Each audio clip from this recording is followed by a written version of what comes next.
Hello drama lovers. তো আজ always home ড্রামার last part নিয়ে এলাম। তাহলে চলো আর বেশি দেরি না করে শুরু করা যাক। আগের পার্টের শেষে আমরা দেখেছিলাম ইউয়ানের ভীষণই শরীর খারাপ ছিল, কারণ ইউয়ানের ভীষণই স্টমাক পেন হচ্ছিল। বাট ইউয়ান তবুও ল্যাবে আসে কাজ করবে বলে, কিন্তু খুব বেশিও কাজ করতে পারে না, ওখানেই অজ্ঞান হয়ে যায়। লাকিলি তখন ল্যাবে টিয়ান ছিল। ইউয়ানকে অজ্ঞান হয়ে যেতে দেখে টিয়ান ইউয়ানকে হসপিটালে নিয়ে আসে। এইদিকে আমরা জিয়াংকে দেখি, জিয়াং ফুইংকে একজন ইউজারের ইনফরমেশন দিতে বলে, কারণ সব থেকে বেশি এই ইউজারটা ওদের ওয়েবসাইট ভিজিট করেছে। এরপর লাঞ্চ টাইমে ব্রেক পেয়ে জিয়াং ইউয়ানকে কল করে, কিন্তু ইউয়ানের ফোন সুইচ অফ ছিল। কিছুক্ষণ পর ফাইনালি ইউয়ানের সাথে জিয়াং ভিডিও কলে কথা বলে, যেখানে ইউয়ানকে হসপিটালে দেখে জিয়াং শকড হয়ে যায়। এরপর ইউয়ান ওর স্টমাক পেনের কথা জিয়াংকে জানায় আর বলে ও এখন ঠিক আছে। এরপর টিয়ান ইউয়ানকে খাবার দিতে আসে, সেটা জিয়াং দেখে খুব জেলাস ফিল করতে থাকে।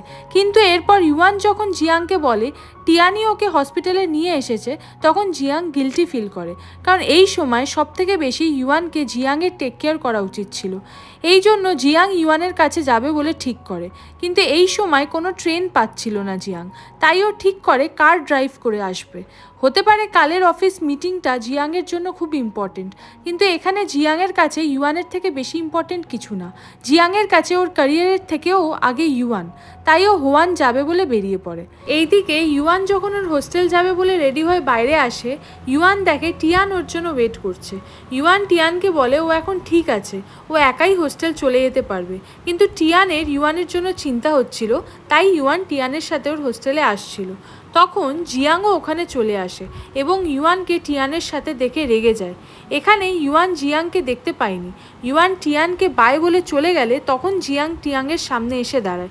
জিয়াং টিয়ানকে বলে ও যেন ইউয়ানের থেকে দূরে থাকে, কারণ জিয়াং ইউয়ানের বয়ফ্রেন্ড, তাই ও ইউয়ানের খেয়াল একাই রাখতে পারবে। কিন্তু টিয়ান জিয়াংকে জানায় ও ইউয়ানের বয়ফ্রেন্ড হওয়ার যোগ্য না, বিকজ জিয়াং ওর জব নিয়ে এতই বিজি হয়ে গেছে যে ইউয়ানের হেলথের ব্যাপারে ওর কোনো কেয়ারই নেই। এই জন্য টিয়ান যদি এই সময় ইউয়ানের টেক কেয়ার করে থাকে, তাহলে এই ব্যাপারে উল্টোপাল্টা বলার অধিকার জিয়াংয়ের নেই। এইসব বলে টিয়ান ওখান থেকে চলে যায়। এইদিকে ইউয়ানকে দেখি, ওর কাছে ওর সিনিয়র মিস্টার গাওয়ের কল আসে। উনি ইউয়ানকে বলে কাল যেন ইউয়ান রেডি থাকে টংলিন সিটি যাওয়ার জন্য, কিন্তু যেহেতু ইউয়ানের শরীর খারাপ ছিল, তাই ও এখনও ভীষণ দুর্বল। ইউয়ান মিস্টার গাওয়ের থেকে 2 দিন এক্সট্রা টাইম চায়, কিন্তু মিস্টার গাও ইউয়ানের জায়গায় অন্য কাউকে নিয়ে গিয়ে তাকে ক্রেডিট দিতে চায়। তা শুনে ইউয়ান একটু রেগে যায়, কারণ হোল রিসার্চটা ইউয়ান কমপ্লিট করেছে, আর মিস্টার গাও অন্য কাউকে ক্রেডিট দিতে চাইছে কীভাবে। কিন্তু মিস্টার গাও খুবই জেদি, তাই উনি ইউয়ানের কোনো কথা মানতে চায় না। এই জন্য ইউয়ান নেক্সট ডে ট্রিপের জন্য হ্যাঁ বলতে বাধ্য হয়। এরপর ইউয়ানের কাছে জিয়াংয়ের SMS আসে। জিয়াং ইউয়ানকে হোস্টেলের বাইরে আসার জন্য বলছিল, যেটা দেখে ইউয়ান খুব খুশি হয় আর ও হোস্টেলের বাইরে চলে আসে। এরপর ওরা দুজনকে দেখে ভীষণই খুশি হয়, কিন্তু ইউয়ান জানতো যে কাল জিয়াংয়ের একটা ইম্পর্টেন্ট মিটিং আছে আর সেটা অ্যাটেন্ড করতেই হবে জিয়াংকে। তাই ইউয়ান জিয়াংকে বলে ও এইভাবে তো জিয়াংয়ের সাথে মিট করতে চায়নি। এইসব কথায় কথায় জিয়াংয়ের সাথে ইউয়ান আর্গুমেন্টে জড়িয়ে পড়ে। জিয়াং টিয়ানকে নিয়ে ইউয়ানের সাথে রাগারাগি করে। জিয়াং চায় না ইউয়ানের রেসপন্সিবিলিটি অন্য কোনো ছেলে ওঠাক, আর সেই ছেলে তো নাই যে ইউয়ানকে পছন্দ করে। কিন্তু ইউয়ান তো টিয়ানকে সেই চোখে দেখেনি কখনো, তাহলে জিয়াং কিভাবে ইউয়ানকে সন্দেহ করতে পারে? কেন ইউয়ানকে ট্রাস্ট করতে পারছে না? তাহলে কি ওদের ভালোবাসা এই অবধিই ছিল? ইউয়ান তো প্রথমে জিয়াংকেই ওর শরীর খারাপের ব্যাপারে জানাতে চেয়েছিল, কিন্তু জিয়াংয়ের কাছে তো টাইমই ছিল না। কাজ তো ইউয়ানও করে, ইউয়ানও ক্লান্ত হয়ে পড়ে, কিন্তু দিনের শেষেও জিয়াংয়ের সাথে কথা বলার জন্য ওয়েট করে থাকে। এই প্রথমবার ওদের দুজনের মধ্যে বড়সড় ঝগড়া হলো। এরপর জিয়াংয়ের কাছে ফুইংয়ের কল আসে।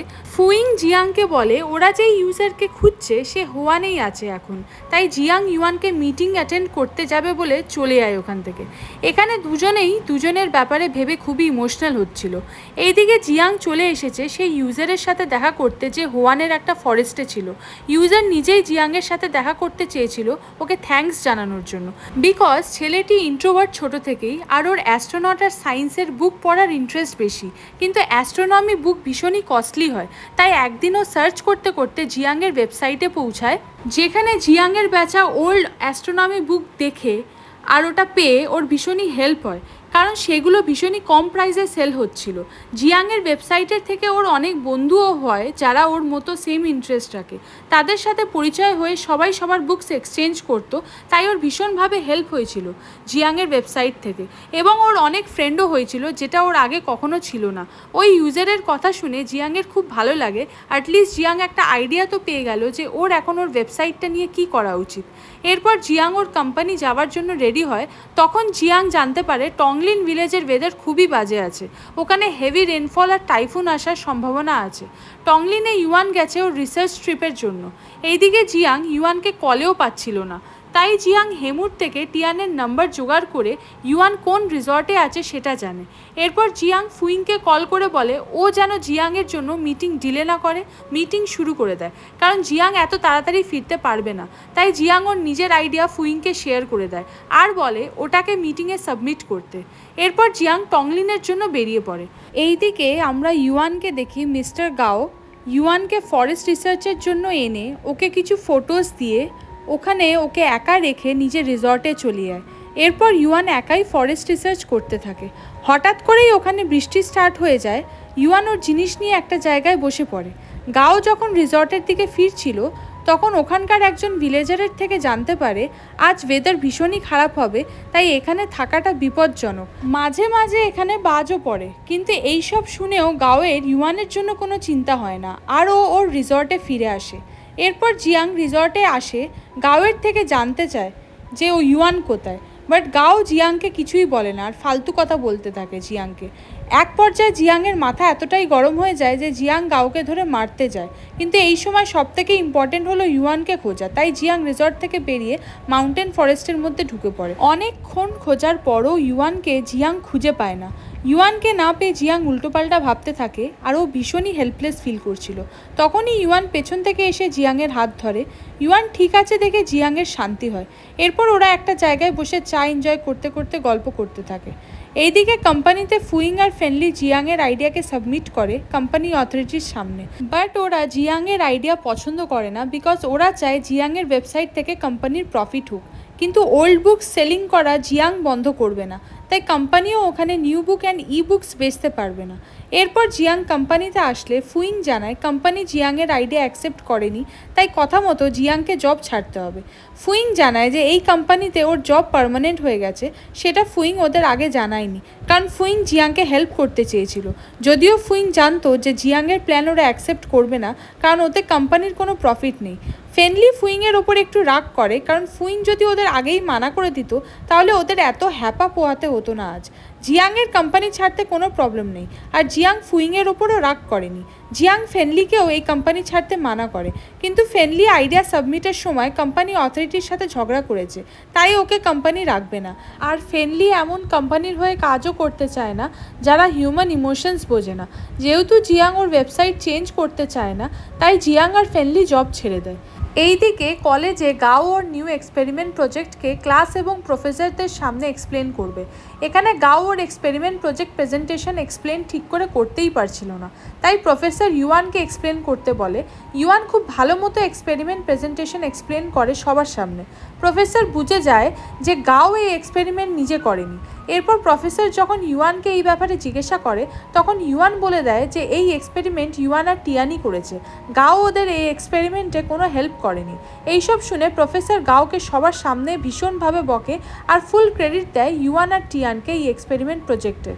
প্রেজেন্টেশন শেষ হওয়ার পর ইউয়ান জিয়াংকে কল করে আর ওকে সব কিছু জানায়। ফাইনালি গাও ওর যোগ্য জবাব পেয়েছে, তাই ইউয়ান খুব খুশি। এরপর ইউয়ান নোটিস করে জিয়াং তো ওর সামনেই দাঁড়িয়ে আছে। ইউয়ান ছুটে এসে জিয়াংকে হাগ করে। এরপর জিয়াংও ওর কোম্পানিতে হওয়া সব ঘটনা ইউয়ানকে জানায়। জিয়াং ঠিক করে আজ থেকে ওর ওয়েবসাইট ফেনলি আর জিয়াং ম্যানেজ করবে, আর ওটাই হবে ওদের কাজ এখন থেকে। ইউয়ান সব শুনে খুশিই হয়, কারণ আজ থেকে জিয়াংকে কোনো কোম্পানি প্রেশারে থাকতে হবে না। জিয়াং ও ওর মতো কাজ করবে এবং ইউয়ানের কাছেই থাকবে।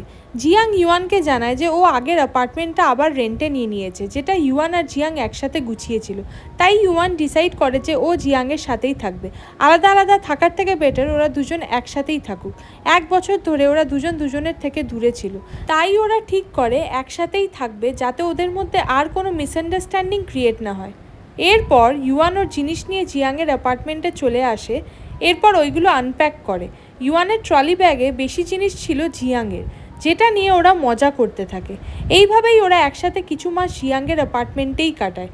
কিছু মাস পর জিয়াং আর ইউয়ান ওদের হোম টাউনে ফিরে আসে। ওখানে একটা লাইব্রেরিতে ওদের স্কুল ফ্রেন্ডসদের সাথে মিট করে। এখানে শিনজি, ডোমান আর সঙ্গও ছিল। শিনজি ওর গভর্নমেন্ট এক্সাম ক্লিয়ার করে জব করছে, আর সং আর ডোমান এখনও একসাথে ইন্টার্নশিপ করছে। কিছুক্ষণ পর লিটিয়ানও ওদের জয়েন করে। তারপর ওখানে শিও আসে। এত বছর পর শিকে দেখে সং একটু এম্বারেসড ফিল করছিল, বিকজ একসময় ওরা কাপল ছিল। যেহেতু ওরা ক্লাসমেটও ছিল, তাই দুজনে একে অপরকে গ্রিট করে। এখানে সবাই জানতে পারে শি এখন বড় রাইটার, আর ওর একটা বয়ফ্রেন্ডও আছে যে আর্টিস্ট। ফাইনালি শি এমন একজনকে পেয়েছে যার সাথে শিয়ের হবি ম্যাচ করে। এইদিকে লিটিয়ানের এঙ্গেজমেন্ট হয়ে গেছে। মেয়েটা ওর বাবার পছন্দের, কিন্তু ওরা দুজনকে ভীষণই ভালোবাসে। ফাইনালি লিটিয়ানও ওর ভালোবাসার মানুষ পেয়ে গেছে। এরপর সবাই সং আর ডোমানের ব্যাপারে জিজ্ঞাসা করে যে ওরা কি কাপল, বাট সং ওদের বলে ওরা ফ্রেন্ড, খালি একসাথে ইন্টার্নশিপ করছে ব্যাস। কিন্তু এখানে জিয়াং আর ইউয়ানের এক্সপ্রেশন দেখে বোঝা যাচ্ছিল ওরা কাপলই, কিন্তু সং কাউকে জানাতে চায় না এখন, শুধু ইউয়ান আর জিয়াং ছাড়া। এরপর ওরা সবাই মিলে অনেক হাসি মজা করে স্কুল টাইমের কথা মনে করে আর অনেক গল্প করে। নেক্সট ডে জিয়াং ওর বাড়িতে সবাইকে ইনভাইট করে। নেক্সট ডে যখন সবাই আসে, তখন জিয়াং প্রজেক্টরে ওদের স্কুল টাইমের ভিডিও দেখায়, যেটা জিয়াং স্কুলে থাকতে ওদের সবার ভিডিও করে রেখেছিল। প্রথম ভিডিও লিটিয়ানের, যেখানে স্কুলের লিটিয়ান প্রেজেন্টের লিটিয়ানকে জিজ্ঞাসা করছে যে ও কি ক্যামব্রিজ ইউনিভার্সিটিতে অ্যাডমিশন নিতে পেরেছে, আর ও কি ইংলিশ লিটারেচারের ডিগ্রি নিয়ে প্রফেসর হতে পেরেছে। যদিও এইসব অ্যাচিভ না করে থাকে, তাহলে যেন ও নিজেকে ব্লেম না করে। প্রেজেন্টের লিটিয়ান বলে ও ইংলিশ লিটারেচার প্রফেসর তো হতে পারিনি, কিন্তু আজ ও যা কিছু পেয়েছে তাতে ও খুশি আছে, কারণ আজ ও ওর বাবার সাথে একই হসপিটালে কাজ করে আর মা বাবার সাথে একই বাড়িতে থাকে, আর ও ওর ভালোবাসার মানুষটিকেও খুঁজে পেয়ে গেছে। সেকেন্ড ভিডিও আসে শিয়ের, যেখানে শি ছিল। স্কুল টাইমের শি প্রেজেন্ট শিকে জিজ্ঞাসা করছে ও কি ওর মাকে প্রাউড ফিল করাতে পেরেছে, ও কি ওর মায়ের মতো হতে পেরেছে। যদি শি এখনও ওর মাকে খুশি না করতে পারে, তাহলে সেটা খুব বড় ডিল না। শি ওর নিজের লাইফের ডিসিশন নিজেই নিতে পারে। প্রেজেন্ট শি বলে ও জানে না ওর মা ওকে নিয়ে প্রাউড ফিল করে কিনা, কিন্তু শি ওর মায়ের কথা শুনে বিদেশের ইউনিভার্সিটি থেকে লিটারেচার নিয়ে পড়াশোনা করেছিল, সেটা ওর লাইফের বেস্ট ডিসিশন ছিল। ফিউচারে ও একজন ফেমাস রাইটারও হয়ে যাবে, তাই ও মনে করে ওর লাইফ ভালো করেই কাটিয়েছে। থার্ড ভিডিও আসে ডোমানের। স্কুল টাইমের ডোমান এখনের ডোমানকে কোশ্চেন করছে যে ডোমান কি কোনো ফ্রেন্ড পেয়েছে, আর যদি না পেয়ে থাকে তাহলে ও যেন স্যাড ফিল না করে, কারণ ওকে ওর গোল একাকেই পূরণ করতে হবে। প্রেজেন্ট ডোমান বলে ও কখনো ভাবেনি ওর ফ্রেন্ডস হবে, কারণ ডোমান নিজেই কখনো ফ্রেন্ডস বানাতে চাইতো না, কিন্তু ও জানতো না স্কুলে ও ইউয়ানের মতো এত ভালো একটা ফ্রেন্ড পাবে, কারণ ইউয়ান ওকে কখনো একা ছাড়তো না। তাই আজ ওর ট্রু ফ্রেন্ডের কোনো অভাব নেই। এই জন্য ডোমানের আজ যা আছে তাতেই ও খুশি। এরপর শিনজির ভিডিও আসে, যেখানে আগের শিনজি এখনকার শিনজিকে জিজ্ঞাসা করছে শিনজি কি একটা হ্যান্ডসাম প্রিন্সের মতো দেখতে বয়ফ্রেন্ড পেয়েছে, আর যদি না পেয়ে থাকে তাহলে ওকে নিজের জন্য স্যাড ফিল যেন না হয়, কারণ কেউ তো নিশ্চয়ই আছে। প্রেজেন্ট শিনজি বলে ও অনেকবার অনেক প্রিন্সের ভালোবেসেছে, কিন্তু সেটা করে ও সবসময় নিজেকে হার্ট করেছে, তাই এখন ও শুধুমাত্র নিজের লাইফে ফোকাস করতে চায়। কিন্তু যে ওর জন্য আছে, শিনজির বিশ্বাস ও ঠিক শিনজির কাছে আসবে, আর শিনজি একজন গভর্নমেন্ট জব করে, তাই শিনজিরও মনে হয় ও ওর লাইফ জিতে নিয়েছে। এরপর সঙের ভিডিও আসে, যেখানে ও প্রেজেন্ট সঙকে বলছে সং কি ওর ড্রিম কমপ্লিট করেছে, না যদি হয়ে থাকে তাহলে একদিন হবে, কারণ ও একজন টপ স্টুডেন্ট। প্রেজেন্ট সং বলে হ্যাঁ ও ওর ড্রিম কমপ্লিট করতে পেরেছে, ও এখন একজন সার্জন, আর সঙও আজ যা অ্যাচিভ করেছে তা নিয়েও খুব খুশি। নেক্সট ভিডিও আসে ইউয়ানের। আগের ইউয়ান প্রেজেন্ট ইউয়ানকে বলছে ও কি ওর যেটা স্বপ্ন সেটা কি খুঁজে পেয়েছে, কারণ সব বন্ধুদের মধ্যে শুধু ইউয়ানই বাকি আছে যে জানে না ফিউচারে ও কি করবে। প্রেজেন্ট ইউয়ান বলে ওর ড্রিম খুঁজে পেয়েছিল, আর এখন ও একজন সাকসেসফুল ফার্মাসিস্ট। হ্যাঁ, ওর হয়তো ওর স্বপ্ন খুঁজে বার করতে অনেক টাইম লেগেছে, কিন্তু end of the day yuan খুশি আছে ও যা করছে তা নিয়ে। সবাই নিজেদের ইয়াঙ্গার সেলফকে দেখে খুবই ইমোশনাল হচ্ছিল। এটা ছিল জিয়াংয়ের আইডিয়া। জিয়াং এটার মাধ্যমে ওদের বোঝাতে চাইছিল ওরা এখনও অবধি যা লাইফে অ্যাচিভ করেছে তা নিয়ে ওরা খুশিই আছে, তাই বেশি ভেবে কোনো লাভ নেই। অ্যাটলিস্ট ওদের সবার লাইফ সর্টেড, আর ওদের ফ্রেন্ডশিপ সেটাও ভীষণই ইম্পর্টেন্ট, যেটা এখন অবধি থেকে গেছে। এটার থেকে বেশি ওদের আর লাইফে কী বা চাই। এরপর আমরা ইউয়ান আর জিয়াংকে দেখি। ইউয়ান বেডে শুয়ে আছে আর জিয়াং ওর কম্পিউটারে পুরনো ভিডিও দেখছে। এরপর যখন ওদের পেরেন্টস ওদের বাইরে ডাকে তখন ওরা দুজন হাত ধরে একসাথে রুম থেকে চলে যায়। এরপর কম্পিউটারে জিয়াংয়ের চালিয়ে যাওয়া ভিডিওতে আমরা জিয়াংকে দেখি স্কুল টাইমের জিয়াং প্রেজেন্ট জিয়াংকে বলছে যে ইউয়ান আর সং ওর স্পেশাল ফ্রেন্ড। এর সাথে সাথে ওর সব স্কুল ফ্রেন্ডসরা যেন ভালো থাকে, খুশি থাকে, কেউ যেন কারো লাইফ নিয়ে ডিমোটিভেটেড না হয়, ফিউচারের ব্যাপারে বেশি না ভেবে যেন সবাই প্রেজেন্টটাকে এনজয় করে। আর হ্যাঁ, জিয়াং একজন ফুটবলার তো হতে চায়, কিন্তু ও যদি সেটা না হতে পারে ফিউচারে তাহলে ও মন খারাপ করবে না, কারণ ওর কাছে সব থেকে বেশি ইম্পর্টেন্ট ওর থেকে ওর ফ্যামিলি আর ফ্রেন্ডসরা, তাই ও সেইগুলো নিয়েই খুশি থাকবে। প্রেজেন্ট জিয়াং হয়তো কিছু বললো না, কিন্তু আমরা জানি জিয়াং ওর লাইফ নিয়ে হ্যাপি আছে, কারণ ওর কাছে ওর ছোটবেলার ভালোবাসা ইউয়ান আছে, আর ওর মা আছে, আর ওর বাবার রেখে যাওয়া খুব সুন্দর স্মৃতি সবসময় জিয়াংয়ের সাথে থাকবে। সো হাই ড্রামা লাভার্স, এই পার্টটার সাথে অলওয়েজ হোম ড্রামাটি শেষ হলো। আশা করি তোমাদের ড্রামা এক্সপ্লেনেশনটি ভালো লেগেছে। সো প্লিজ সাবস্ক্রাইব করে রেখো, তাহলে তোমরা নেক্সট যে ড্রামাটা আমরা নিয়ে আসছি তার নোটিফিকেশন সবার আগে পেয়ে যাবে। তো দেখা হচ্ছে নেক্সট একটা ড্রামা এক্সপ্লেনেশন ভিডিও নিয়ে। বাই।